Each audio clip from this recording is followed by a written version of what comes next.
So, what makes a carbon credit, well, real? It's not just about planting a tree and calling it a day.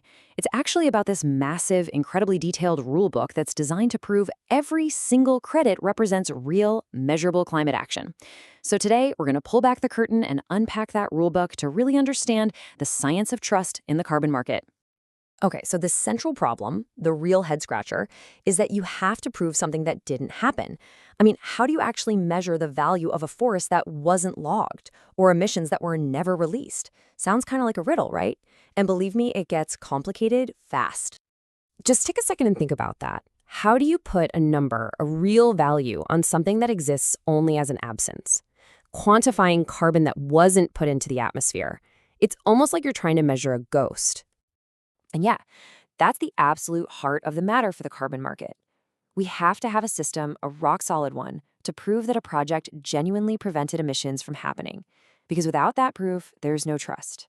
And without trust, the whole market just falls apart. This is exactly where that official rulebook comes into play. Organizations like Verra have built this really rigorous system to turn that ghost we were just talking about into a hard, verifiable number. This isn't about guesswork or hoping for the best. It's about strict, consistent climate accounting.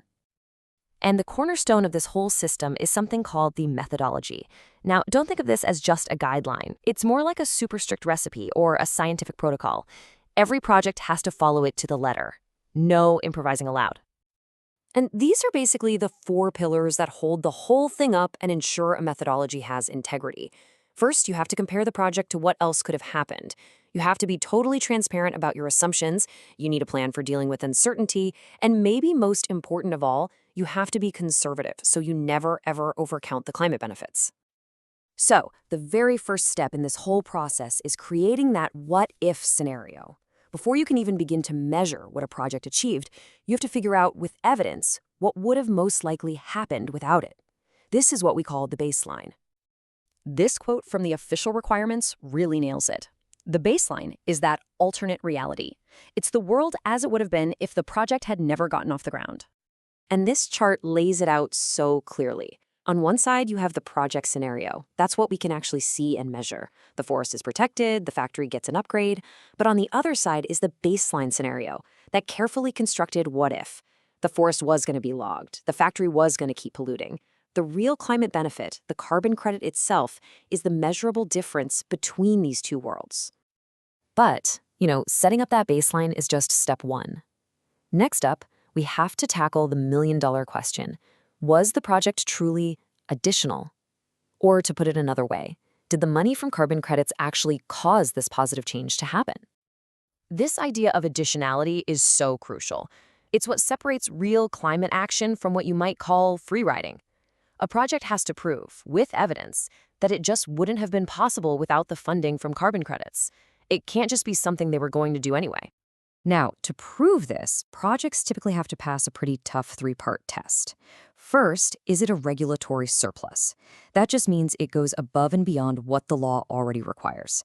Second, does it face real-world barriers? Like, is it too expensive or is the technology too new? Barriers that carbon revenue can help knock down. And third, is it not yet common practice? Because look, if everyone's already doing it, then it's just business as usual, not additional climate action. Okay, so as you can probably imagine, running that 3-part test for every single project is incredibly complex and takes a ton of time. And that's exactly why the system is evolving, getting smarter, and moving towards a more data-driven approach using what are called standardized methods. This table really shows that evolution perfectly. We're moving away from analyzing every single project on a case-by-case basis and shifting towards a more standardized system. So instead of just looking at one project's unique hurdles, we're using broader data to set really clear benchmarks for an entire sector or an entire region. And this usually comes in 2 main flavors. First, you've got the performance method. Think of this like setting a high jump bar for an industry, like an emissions limit for cement plants. Any project that can clear that bar is automatically considered additional. Then there's the activity method.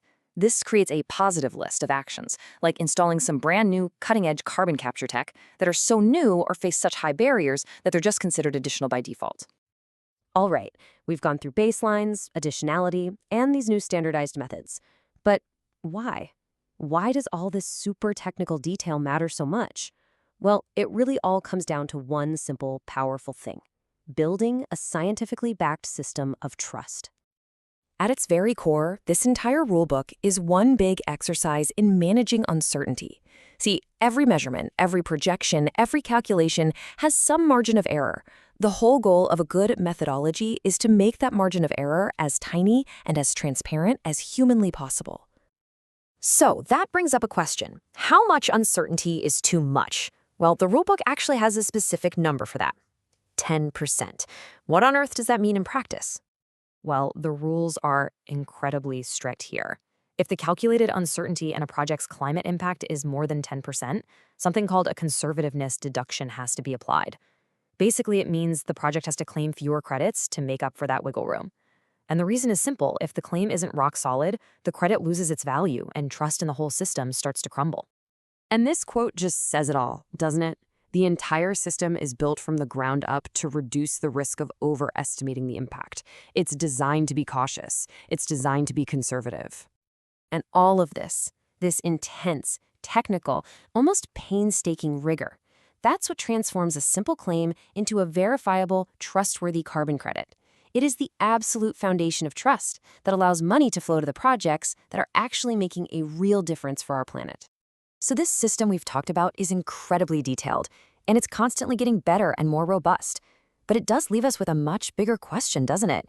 Is this level of rigor, as complex and as important as it is, actually enough to meet the massive scale of the climate challenge and to build the truly sustainable future we all need? Well, that's something for all of us to think about. Thanks so much for joining me.